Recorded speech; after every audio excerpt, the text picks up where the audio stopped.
Andito na po kami ngayon sa train station. At katulad nga ng video ko kanina, kami po yung papasok na sa station. Yan, nagbukas na. At ganito po kaganda ang train station dito. Yan po ang stadium.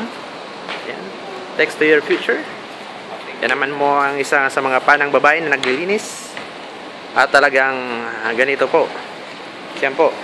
Please hold the handrail all the times. At ako po ipapasok na. Roger Jimmy, mauna ako sa taas. At siya po ay susunod. Kumukuha rin ng video. Yan po. Yan, kaway po kayo. At papakita ko naman ang aking gwapong mukha. Good, ah? Yan. Kami ay po ay malapit na sa aming padadalhan. Yan. At kami ay may masasalubong. Konting-konti lang talaga dito ang pumupunta. Pero isa na to sa pinakamagandang lugar dito sa Dubai.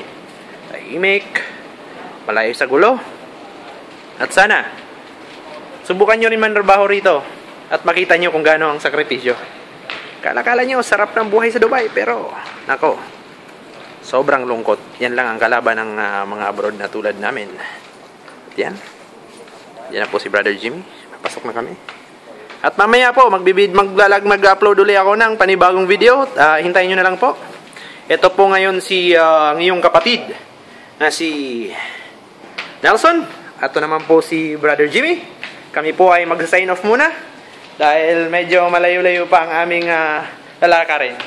Oh, good, ah?